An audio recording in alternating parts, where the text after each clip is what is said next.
What amazing day, saudaraku. Hari yang luar biasa. Bolehkah saya katakan ini hari kemenangan buat saudara dan saya. This is the victory day. Ini hari kemenangan, saudaraku. Yesus bukan hanya disalib. Dia bukan hanya mati.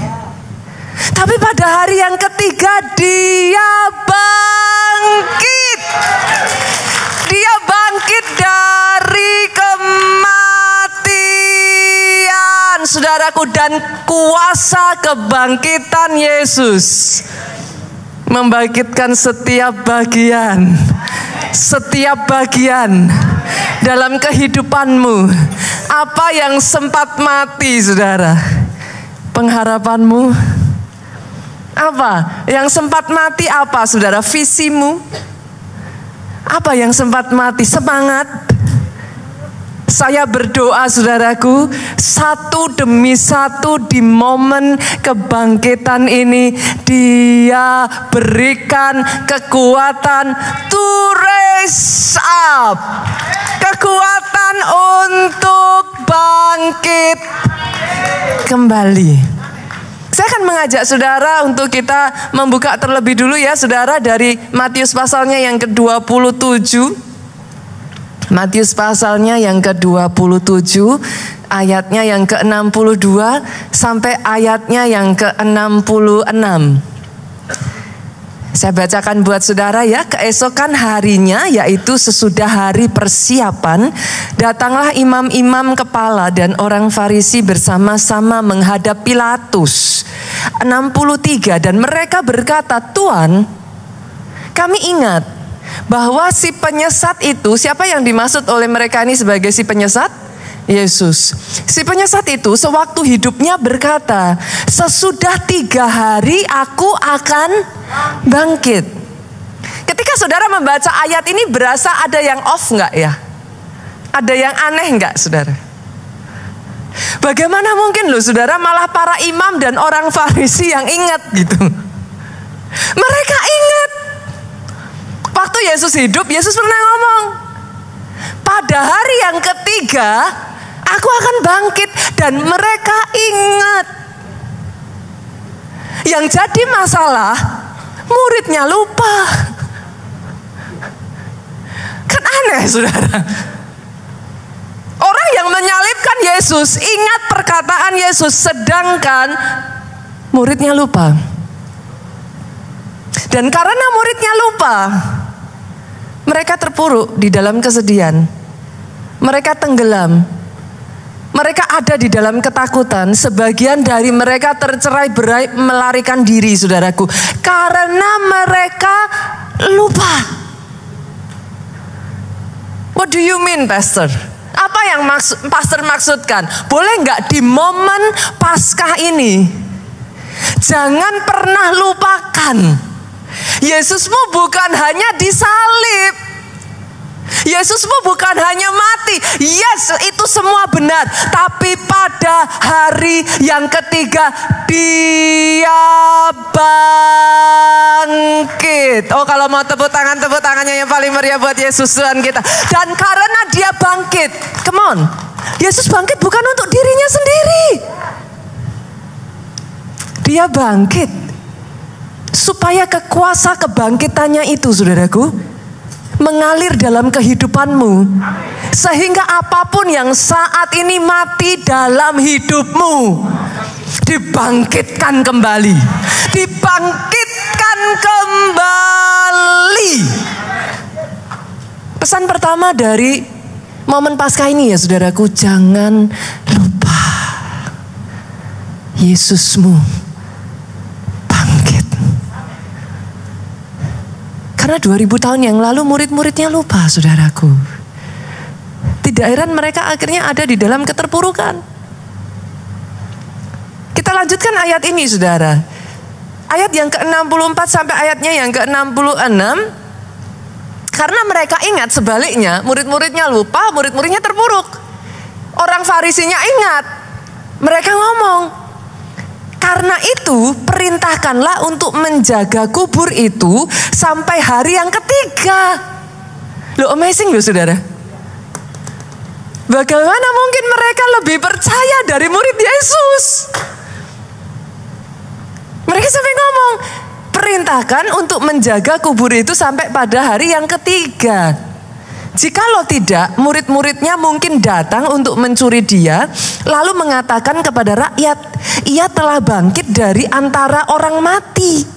Sehingga penyesatan yang terakhir akan lebih buruk akibatnya daripada yang pertama.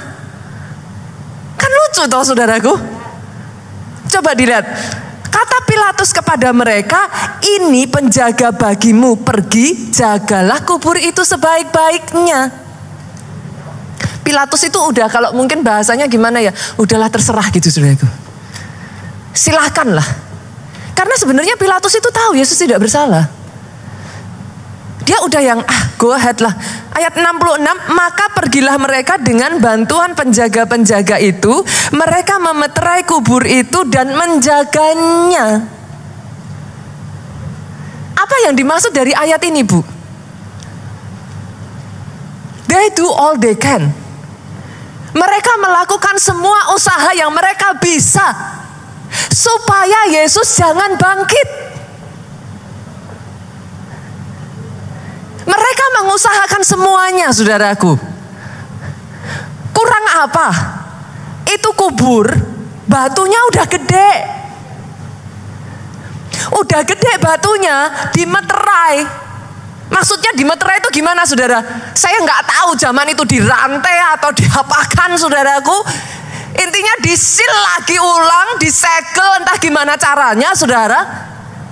Udah batu gede itu, yang penting jangan bisa sampai ada yang membuka batu itu.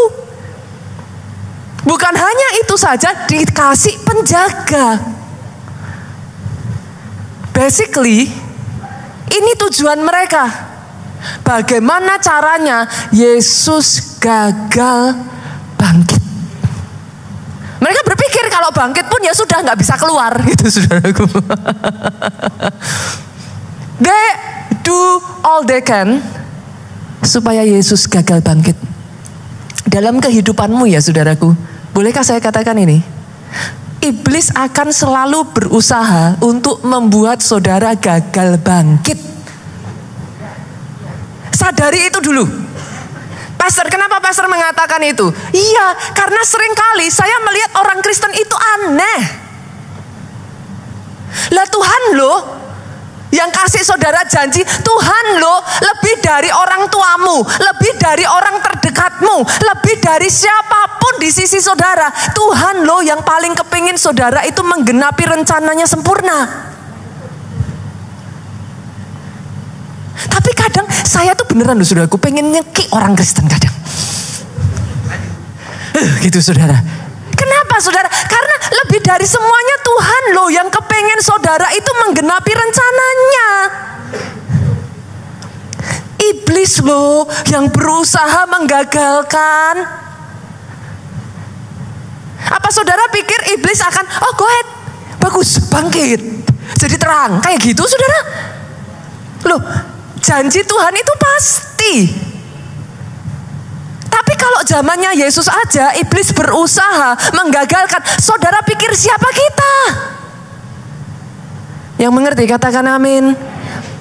Tapi saudara memahami hal itu, sadar hal itu, iblisnya ngomong, tuh mana Tuhanmu nyatanya, dan saudara dengan santainya, iya ya. Kenapa saya pengen banget nyuki orang Kristen gitu kadang saudaraku.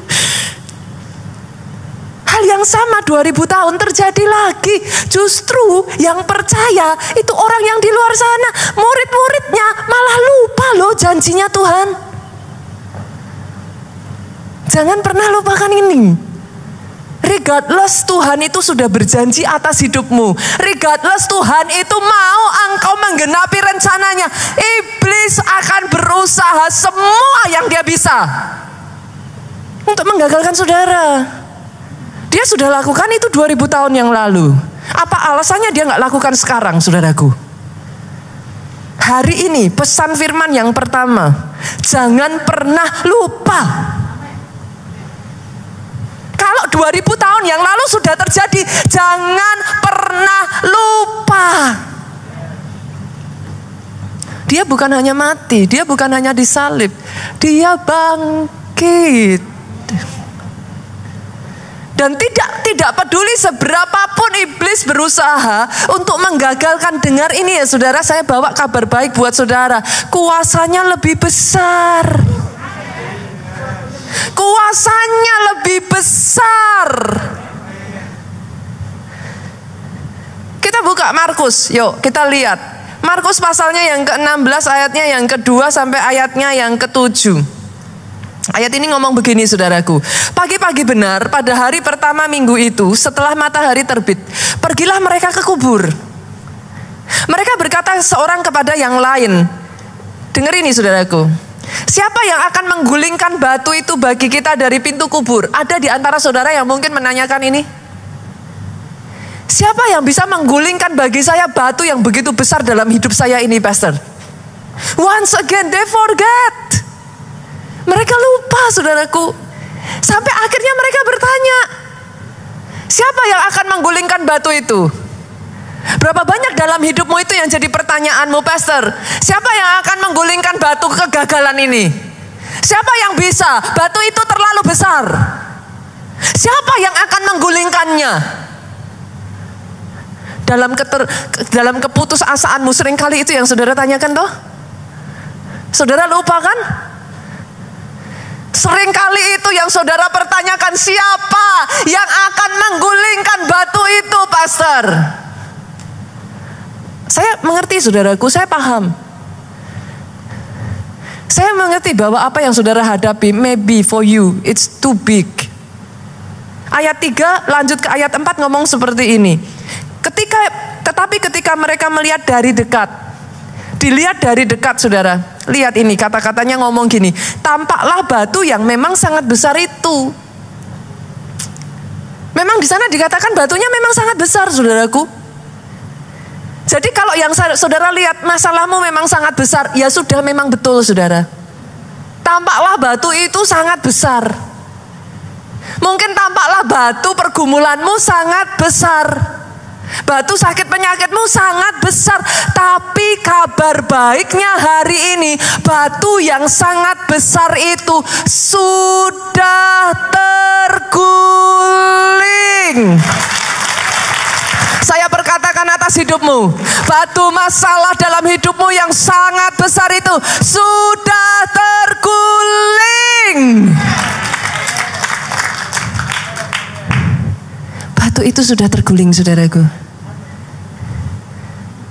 Apa yang menghalangi pintu keberhasilanmu, yang menutup pintu kesempatanmu? Batu besar itu sudah terguling. Momen Paskah ini, never forget that. Jangan lupakan itu. Ayat ini berlanjut saudara. Lalu mereka masuk ke dalam kubur dan mereka melihat seorang muda yang memakai jubah putih duduk di sebelah kanan. Mereka pun sangat terkejut. Ayat 6. Tapi orang muda itu berkata kepada mereka, jangan takut. Kamu mencari Yesus orang Nazaret yang disalibkan itu. Ia telah bangkit. Ia tidak ada di sini. Lihat, inilah tempat mereka membaringkan dia.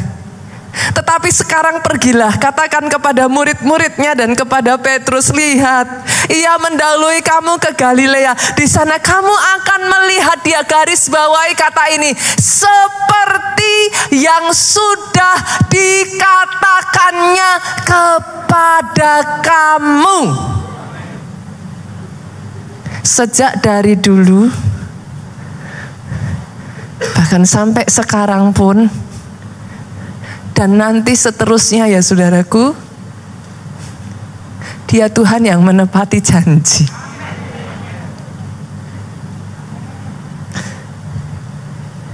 Seperti yang dikatakannya kepadamu. Pegang itu. Jangan izinkan apapun menggoyahkan itu, saudaraku. Karena sadar dan terus sadar, saudara, terus sadar. Kehidupan kita ini ya, saudara lihat nggak lihat ya, peperangan di alam roh itu nyata. Di momen-momen tertentu, Pastor, how do I know? Momen-momen tertentu, peperangan itu begitu kuat ya. Sekalipun saudara nggak bisa lihat, pernah nggak ngerasa hati itu jadi galau banget gitu? Hati itu terus aja seharian bisa nggak enak. Setiap kali saudara merasakan itu, saudaraku, saudara ingat, peperangan sedang terjadi. Itu tarik-tarian. Jangan pernah lupakan, seperti yang dijanjikannya, dia kerjakan, dia lakukan, saudaraku. Momen Paskah ini, saudara, jadikan ini momen yang membuat saudara sadar betul batunya besar, betul tertutup, betul dihalangi, tapi kuasanya lebih besar. Jadi setiap kali saudara diperhadapkan pada momen-momen seperti itu, perkatakan, kuasanya lebih besar. Poinnya tuh sederhana, saudaraku. Poinnya tuh sesimpel gini. Untuk Yesus bangkit, Yesus itu harus mengalahkan the power of death, Bu. Kalau dia nggak punya power lebih, ya sudah, dia nggak bisa bangkit. Make sense nggak, saudara? Fakta bahwa Yesus itu bangkit, powernya lebih besar bahkan dari kuasa kematian sekalipun. Kabar baiknya, Yesus tidak melakukan itu hanya untuk membuktikan diri bahwa dia hebat. Dia melakukan itu untuk memberikan pengharapan kepada saudara-saudara bahwa di dalam semua yang kau alami, Yesusmu bangkit. Kuasanya lebih besar dari batu yang menutup, yang disegel, yang dijaga. Oh, kalau mau tepuk tangan yang paling meriah, saudaraku. Di momen Paskah ini ya, saudaraku, ingat itu. Kuasanya lebih besar. Itu sebabnya, Pastor, apa sih yang harus saya lakukan? Di momen Paskah ini ya, saudaraku, tarik itu kuasa untuk bekerja dalam hidupmu. Sesederhana gini loh, saudara. Saudara punya masalah. Kalau kekuatanmu lebih kan ya masalahmu selesai. Kan sesimpel itu kan sebenarnya. Masalahnya kau nggak cukup kuat. Itu aja. Jadi lebih kuat. Masalahnya ya saudara nggak bisa bangkit kan gitu. Berarti kan saudara butuhnya kekuatan. Tarik kekuatan yang sudah pernah dikerjakan Yesus 2000 tahun yang lalu masuk dalam hidupmu. Hari ini ya saudara, sementara firman ini disampaikan ya saudara, yang pertama ya, ini nggak bisa tidak saudara, tarik kekuatan itu to strengthen your spirit, untuk menguatkan rohmu sendiri dulu. Kenapa? Karena ada sangat banyak orang Kristen ya saudara. Saya tuh hanya berharap gini saudaraku, jangan jadi orang Kristen yang dikit-dikit gampang nyalain iblis gitu. Saya nggak kasihan sih sama iblisnya, mau disalahin emang dia salah kok saudaraku. Jadi saya juga nggak kasihan sih. Saudara mau salahin dia atas apa yang tidak dia lakukan pun ya saya tetap nggak kasihan. Faktanya memang dia salah gitu saudaraku. Cuman saya malah kasihan saudara. Karena ada banyak orang Kristen sukanya menyalahkan iblisnya. Padahal saya tidak mengatakan semuanya. Kebanyakan salah kita sendiri. Lah kalau saudara segampang itu nyalain iblis kan saudara nggak evaluasi. Cari gampang. Apa-apa iblis. Apa-apa iblis. Bukan saya. Ya nggak apa-apa sih, iblis memang salah. Mau saudara salahkan berapa kali emang dia salah. Lah tapi saudaranya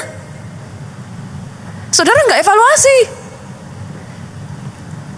Faktanya seringkali yang jadi masalah saudaraku, kitanya yang kurang berhikmat, kitanya yang nggak membekali diri kita cukup, kitanya yang males, kitanya yang nggak mau berusaha lebih keras.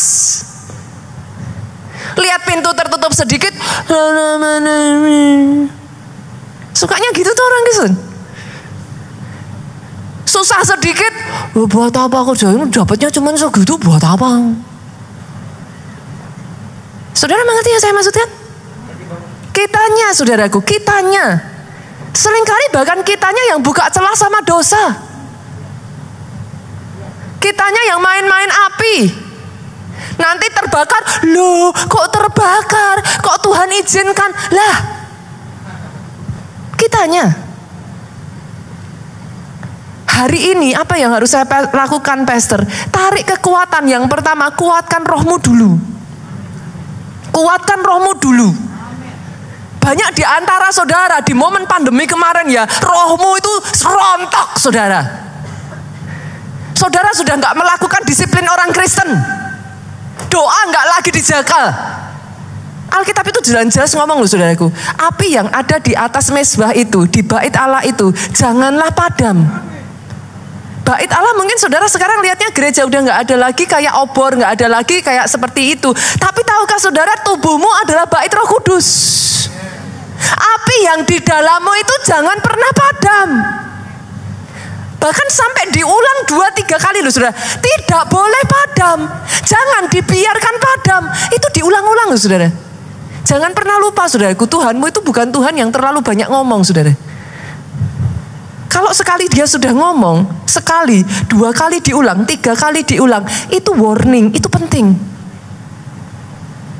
Jangan dibiarkan padam. Tapi banyak di antara kita apinya padam. Hari ini, kuatkan dulu gitu. Jaga mezbah doamu. Baca firman, pelajari perjanjiannya. Jangan hanya katanya. Katanya nggak valid, saudara. Pelajari firman ngomong apa? Karena kalau nggak di era apa ya saudaraku, sosial media seperti ini ya, saudara tuh ngelihatnya ini itu ono gitu kan. Saudara jadi bimbang. Kuatkan dulu, strengthen dulu rohmu. Tapi setelah itu ya saudaraku, izinkan saya katakan ini. Segala sesuatu itu ada dasarnya.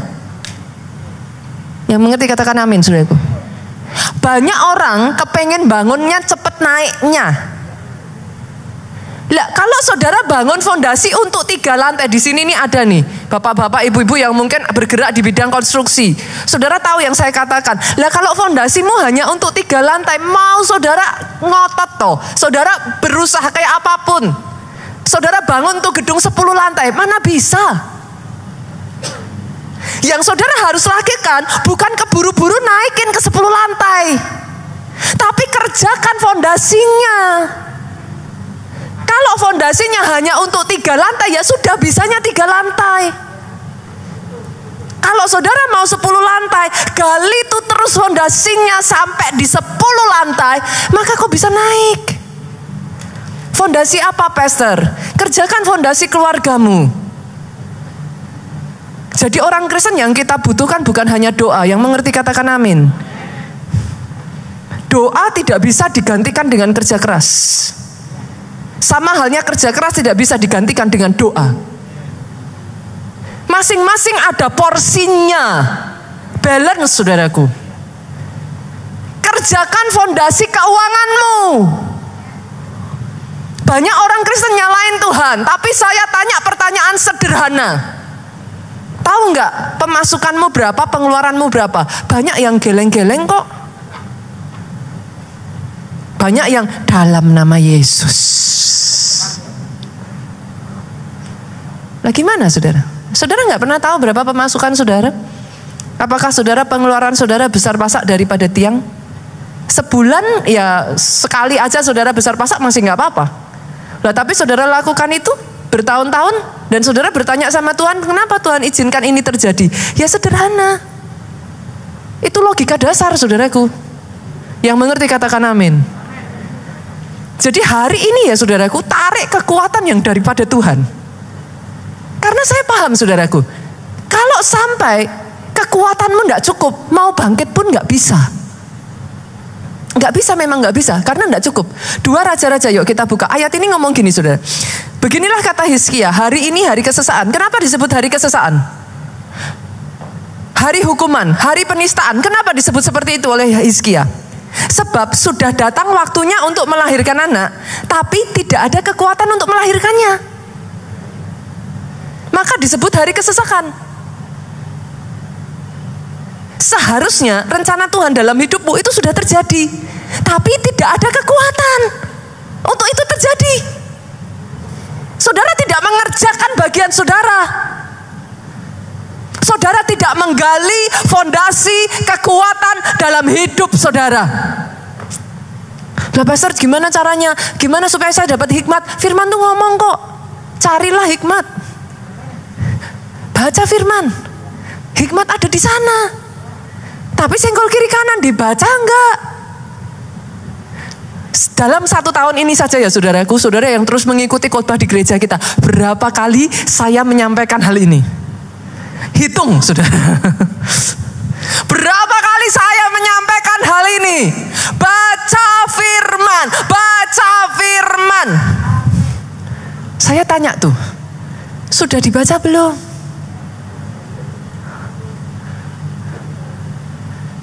Saudara bisa melihat kenapa saudara datang kepada pendeta kemudian saudara tanya, pastor, why? Apa yang harusnya saudara lakukan tidak saudara lakukan? That is why. Karena firman itu adalah perjanjian saudara, itu dua belah pihak. Saudara nggak bisa tarik terus, minta terus bagiannya Tuhan tanpa saudara melakukan bagian saudara. Nggak bisa. It doesn't work like that gitu. Zaman sekarang orang maunya instan. Yang penting cepet, nyeng didoakan pendeta, beres. Nggak bisa begitu. Nanti kalau nggak terjadi, saudara bilang nih pendeta kurang sakti gitu. Gimana? Pendeta doa boleh, harus. Saya percaya pada adanya impartasi, saudaraku. Saya percaya pada saat pendeta berdoa, nggak usah pendeta, barang siapa percaya, kata firman Tuhan, orang benar berdoa dengan sungguh-sungguh yakin. Oh, besar kuasanya. Loh, itu kebenaran firman, Pak. Tapi kerjakan bagianmu. Yang mengerti katakan amin. Yang mengerti aminnya paling kuat. Pastor, kalau gitu apa yang harus saya lakukan, Pastor, untuk saya bisa menarik kekuatan itu? Saya akan bagikan 3 poin, saudara. Yang pertama, saya nggak tahu ya, saudara bosan atau enggak. Kalau ini lagi. Kenapa? Kok saya ini lagi? Lah udah ini lagi aja nggak dilakukan tuh, saudara. Nah kalau enggak saya ulang-ulang lagi terus gimana nasibnya, saudaraku? Sudah diulang aja, masih besoknya nggak dilakukan lagi kan? Banyaknya begitu kan?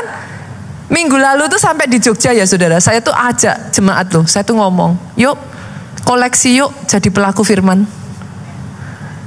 Jangankan saudara, saya pun sama. Kalau saya ngomong seperti ini ya saudaraku, saya aja posisinya khotbah saudara, tapi sesungguhnya saya harus jujur sama saudara. Saya harus ngotbahin diri saya terlebih dulu sebelum saya ngotbahin saudara. Karena saya pun sama. Tapi ayo kita sama-sama yuk jadi pelaku firman. Yang pertama ya saudara, saya harap saudara nggak bosan-bosan. Percaya dulu. Hari Jumat kemarin firmannya ngomong apa? Kuncinya iman. Kenapa kok gitu, Pastor? Tanpa iman tidak ada seorang pun yang berkenan kepada Allah. Jadi kuncinya bukan nangis. Sekalipun air mata kita itu ditampung di kirbatnya Tuhan. Kuncinya bukan nangis, yang menggerakkan Tuhan itu imanmu. Kuncinya iman. Maksudnya gimana? Percaya dulu, Pastor. Kok gitu? Iya. Segala sesuatu itu dimulainya dari apa yang saudara percayai dulu. Percaya dulu masalahnya bisa selesai. Kenapa? Kalau saudara udah nggak percaya ya sudah, saudaraku. That's it. Percaya dulu saudara bisa sembuh. Loh, itu dimulai simpel loh saudara, simpel. Tapi banyak orang masalah utamanya di situ. Sudah nggak ada rasa percaya dulu. Percaya dulu bahwa engkau bisa dipakai jadi orang besar. Lah ngeliat ke kaca aja udah gini, orang macam gini. Mana bisa? Makanya yang pertama, percaya dulu. Saya tunjukkan kepada saudara ya. Saya tunjukkan kenapa begitu pentingnya percaya dulu. Kita buka yuk. Matius pasalnya yang ke-17, ayatnya yang ke-22 sampai 23, saudara. Ini beberapa ayat sebelum tadi ayat Matius 27 yang pertama kali kita baca. Ayat ini ngomong gini, pada waktu Yesus dan murid-muridnya bersama-sama di Galilea, ia berkata kepada mereka, ini yang ngomong siapa saudara? Yang ngomong siapa? Yesus. Saudara tahu nggak kenapa tadi di pasal 27 malaikat ngomong apa? Pergi ke Galilea. Firman itu cantik sekali saudaraku. Kalau saudara membaca ya, itu bisa menyentuh saudara. Saudara bisa nangis gara-gara itu. Malaikat itu ngomong, pergi ke Galilea seperti yang dulu dikatakannya. Apa yang Yesus katakan di Galilea? Lihat ini saudara. Ini loh yang dikatakan Yesus. Ia berkata kepada mereka, anak manusia akan diserahkan ke dalam tangan manusia. Dan mereka akan membunuh dia. Dan pada hari ketiga ia akan dibangkitkan. Masalahnya ayat 23 ini berakhir dengan kata-kata seperti ini. Maka hati murid-muridnya itu pun sedih sekali. Ada enggak saudara? Dalam bahasa Indonesia kita mengenal sebab akibat. Sebab begini, maka begitu. Saya ulang ya saudara. Kok bisa loh Yesus ngomong anak manusia akan diserahkan ke dalam tangan manusia dan mereka akan membunuh dia dan pada hari ketiga ia akan dibangkitkan. Kalau saya pakai nih, pada hari ketiga ia akan dibangkitkan, maka hati murid-muridnya itu pun sedih sekali. Masuk akal nggak? Nggak masuk akal ya? Saudara mengerti poin saya di sini? Kenapa mereka bisa sedih sekali? Kan pertanyaannya gitu. Karena, banyak orang gagal fokus. Salah fokusnya Pak. Murid-muridnya bisa berakhir. Maka sedihlah murid-muridnya sedih sekali. Karena apa? Mereka fokusnya di sini loh. Anak manusia akan diserahkan ke dalam tangan manusia dan mereka akan membunuh dia. Titik. Kalau itu saya bacakan ya saudara. Saya lanjutkan yang tadi. Maka hati murid-muridnya itu pun sedih sekali. Jadi masuk akal nggak? Masuk. Kenapa penyebabnya? Salah fokus. Kenapa saya mengatakan kepada saudara, percaya dulu. Karena kalau tidak, fokus saudara akan pada masalahmu yang seolah-olah sudah terlalu besar, terlalu rumit, dan tidak ada jalan keluarnya. Percaya dulu. Karena kalau tidak, saudara akan terus terhimpit dan berpikir, sampai kapan saya bisa bebas dari hutang saya ini, Pastor? Percaya dulu. Karena sama-sama Yesus ngomongnya, saudara. Muridnya salah fokus, hasilnya bisa salah. Alkitab berkata, 7 kali orang benar jatuh, tetapi dia akan bangkit lagi karena tangan Tuhan menopang dia. Itu tergantung fokus saudara loh. Saudara mau fokusnya di mana? 7 kali orang benar jatuh, maka saudara jadi lemes. Ya ampun, orang benar bisa jatuh 7 kali lagi gitu kan. Angka 7 di dalam Alkitab itu kejatuhan sempurna, saudaraku. Bukan cuma jatuh. Orang benar itu bisa jatuhnya sempurna. 7 7 kali itu angka 7. Alkitab tuh nggak pernah kebetulan loh saudara. Kalau nulis ada angka di situ, itu pasti ada artinya. 7 kali orang benar jatuh. Lah kalau saudara fokusnya pada di situ, pada 7 kali jatuhnya, ya saudara akan lemah. Tapi kalau ayat itu berlanjut 7 kali orang benar jatuh, tapi dia akan bangkit lagi. Artinya bangkitnya berapa? 7 kali juga. Kebangkitannya sempurna. Karena ada tangan Tuhan yang menopang. Lah saudara sekarang pilih mana? Fokusmu pada yang mana? Suami istri bertengkar.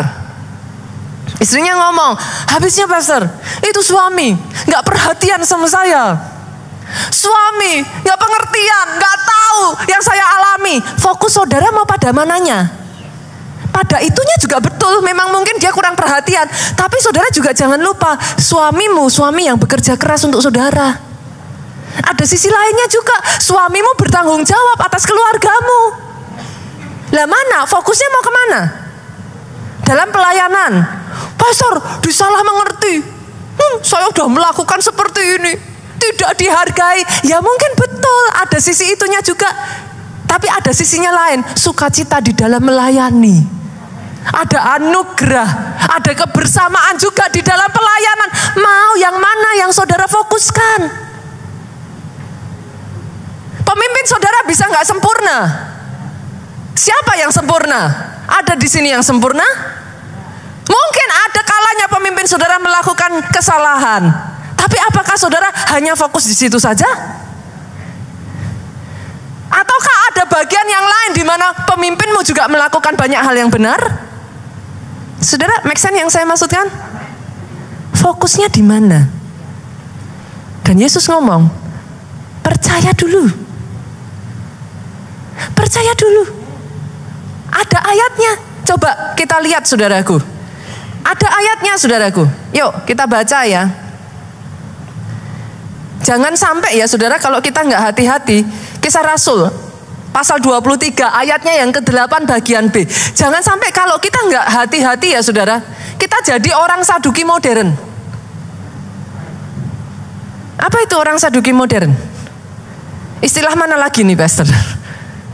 Kita lihat ya, ayat ini ngomong gini, sebab orang Saduki mengatakan tidak ada kebangkitan, tidak ada malaikat atau roh. Jangan sampai ya saudara, saudara ngomong sama diri saudara sendiri. Nggak mungkin pastor, nggak mungkin bisa, mana ada, mana mungkin saya lepas dari hutang saya.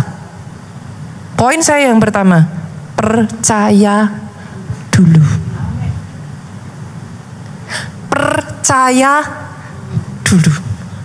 Yes, masalahmu bisa selesai. Yes, situasi keadaanmu bisa dibalikkan. Yes, janjinya ya dan amin. Percaya dulu. Yang kedua, setelah percaya dulu saudaraku, mulai bertindak. Ambil langkah iman saudara. Kenapa? Yuk kita baca lagi. Pastor kok banyak ayat? Harus saudaraku. Nah, atas dasar apa? Enggak boleh atas dasar saya sendiri ngomong, atas dasar firman. Efesus 5 ayatnya yang ke-14 yuk kita lihat. Langkah yang kedua setelah saudara percaya dulu, mulai bangkit sungguhan, ambil langkah iman. Itulah sebabnya dikatakan, bangunlah hai kamu yang tidur dan bangkitlah dari antara orang mati dan Kristus akan bercahaya atas kamu. Saya tanya ya saudaraku, saudara baca deh di dalam semua ayat-ayat ya, nanti saudara akan menemukan kesamaan pattern. Ayat ini buat saudara yang memperhatikan terdengar aneh. Kenapa? Disuruh bangkit dulu, disuruh bangun dulu, dan Kristus akan bercahaya atas kamu. Banyak orang berpikirnya maunya Kristus bercahaya dulu, maka aku akan bangkit. Saudara mengerti yang saya maksudkan?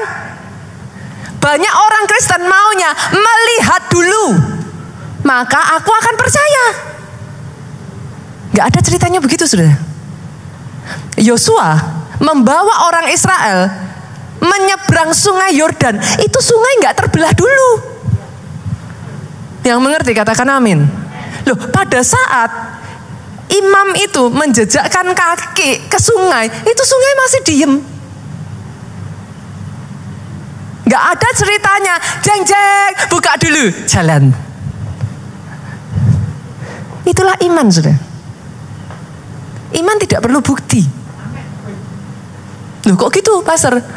Kalau ada di antara saudara yang berkata, mana buktinya, Pastor? Iman nggak perlu bukti. Iman adalah bukti. Ibrani 11 ayat 1. Iman adalah bukti, nggak perlu lagi dibuktikan. Imanmu itu buktinya, saudara. Itulah yang sukar.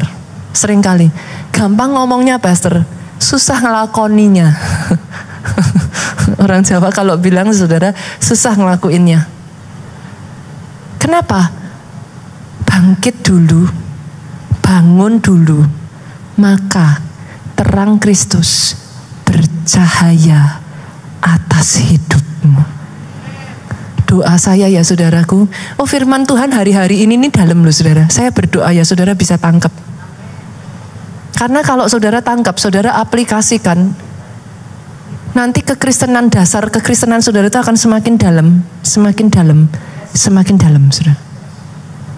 Nanti ngadepin masalah nggak gampang goyah. Bangkit dulu. Itulah iman saudaraku. Berjalan bersama Tuhan itu butuh keberanian. Keberanian hanya bisa didapat kalau saudara kenal siapa Tuhanmu. Kenapa saudara berani percaya sama pasangan saudara? Atau kenapa saudara tidak percaya pada pasangan saudara? Jawabannya simpel, karena saudara mengenal pasangan saudara. Ada di sini saudara yang mungkin sama pasangan saudara, aduh kalau yang itu Pastor harus diawasin. Kenapa? Ya karena kenal. Tapi sebaliknya saudara bisa ngomong, oh kalau sama pasangan saya udah tenang kok Pastor, saya percaya. Kenapa? Karena kenal. Sama Tuhan juga sama. Ikut Tuhan itu butuh keberanian, saudara. Masalah itu sudah jaminan ada terus. Mau saudara ikut Tuhan, mau saudara nggak ikut Tuhan, masalahnya akan tetap ada.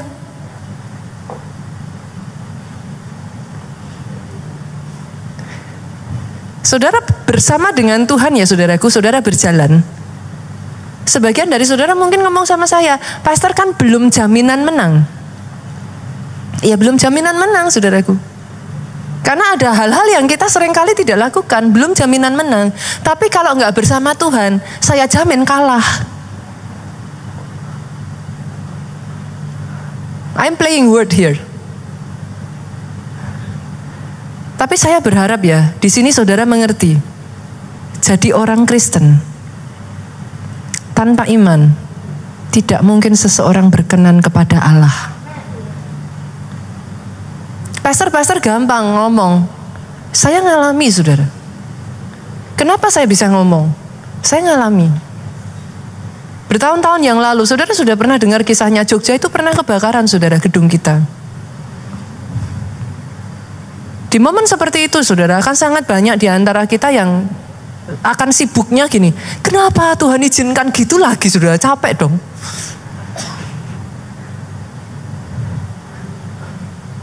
Loh saya juga bisa tanya loh saudara, kenapa Tuhan izinkan? Tapi hari itu ya sejujurnya saya ngomong sama saudara ya, pada saat gedung kita kebakaran saudaraku, saya udah gak mikir soal kenapa Tuhan izinkan. Saya marah. Iblis berani main-main.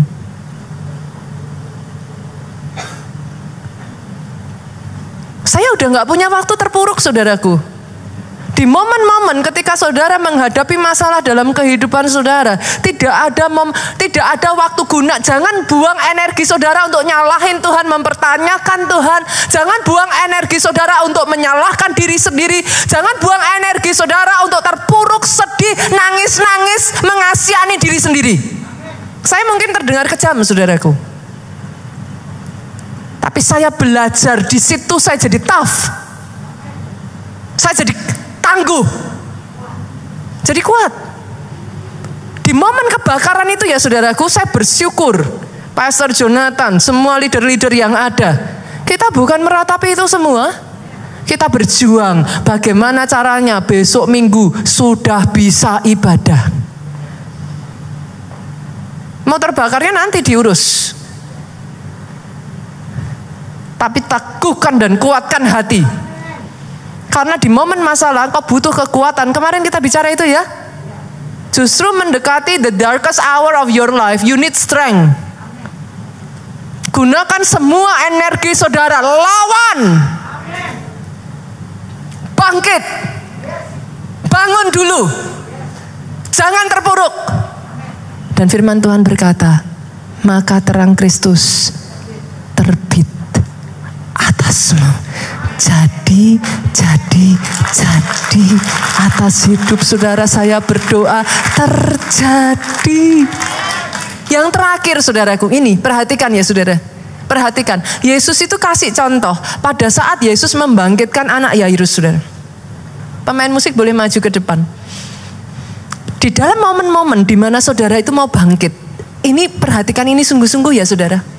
Perhatikan ini sungguh-sungguh, jangan main-main di titik ini.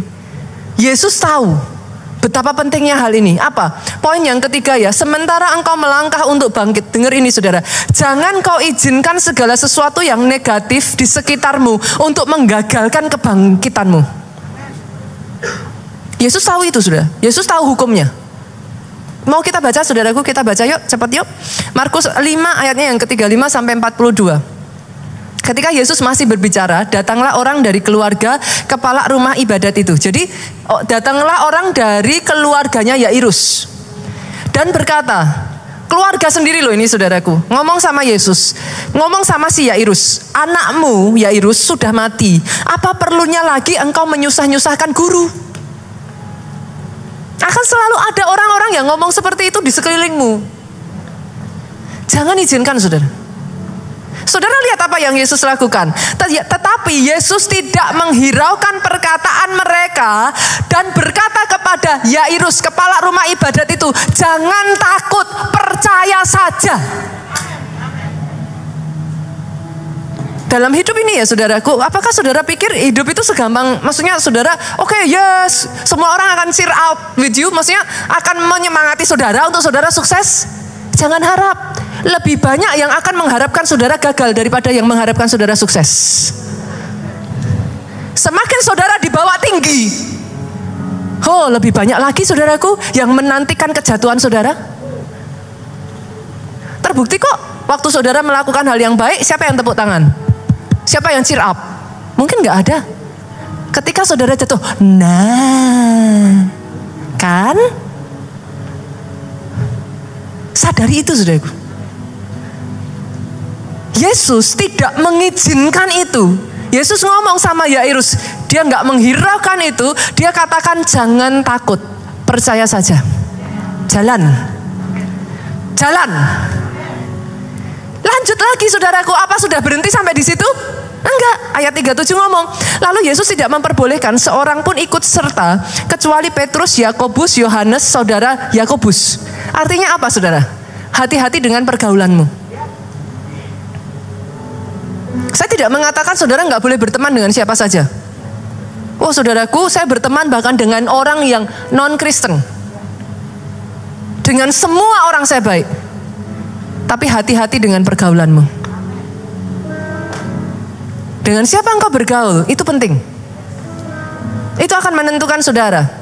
Bukan hanya Alkitab saudaraku. Alkitab udah jelas-jelas ngomong, pergaulan yang buruk merusak kebiasaan yang baik. Tapi orang motivator di luar pun mengatakan hal yang sama, saudaraku.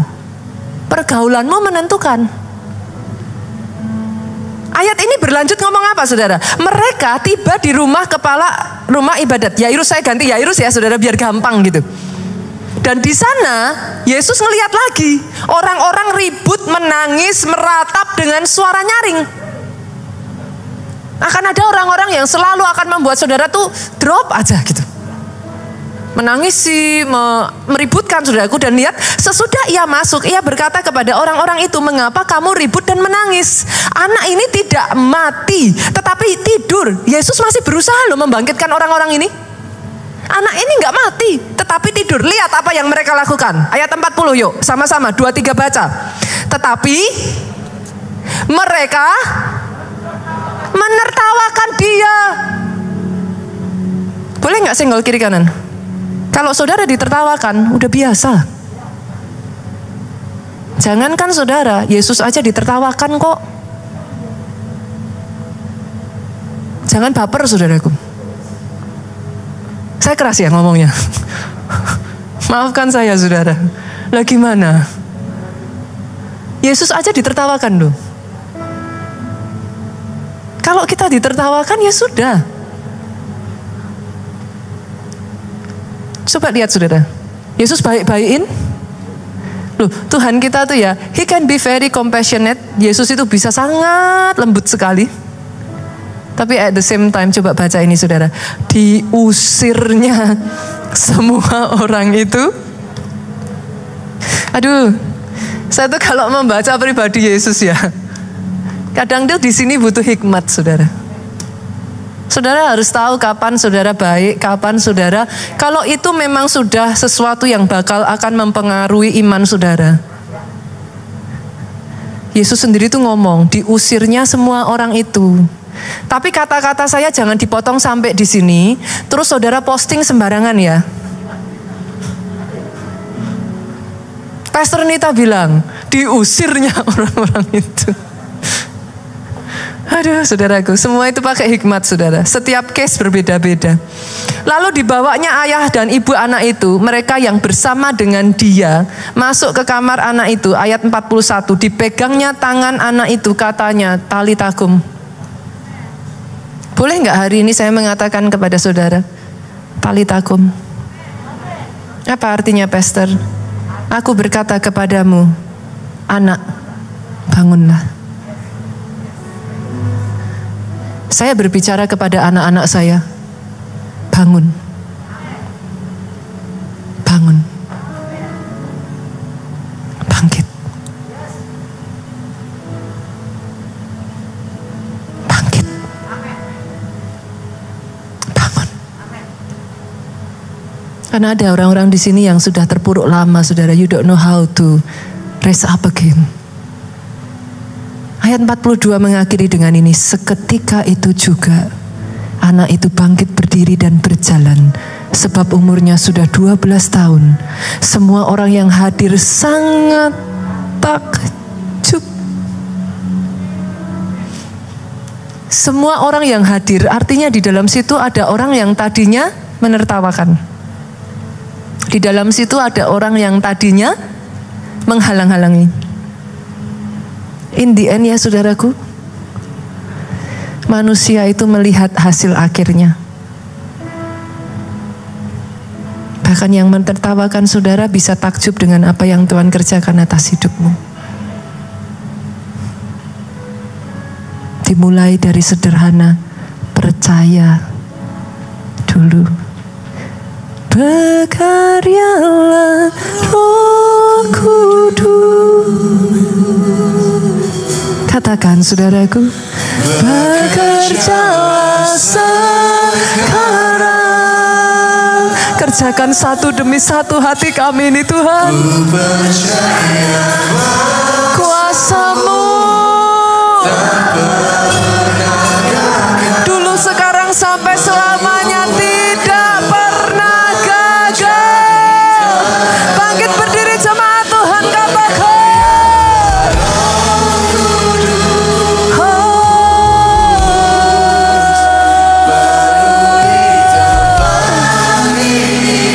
Ku terima, kami terima kuasa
suaramu yang paling keras, saudaraku, katakan.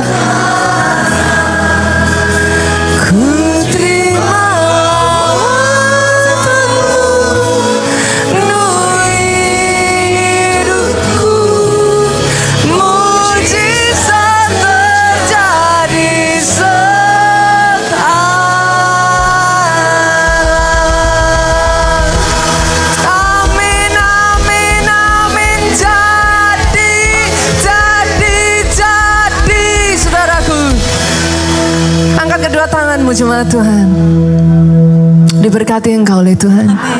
Di momen Paskah ini, dibangkitkan rohmu, dibangkitkan kekuatanmu, dibangkitkan semangatmu. Ada berkat Tuhan atas keluargamu, sehat badanmu, saudaraku, baik jiwamu, kuat rohmu,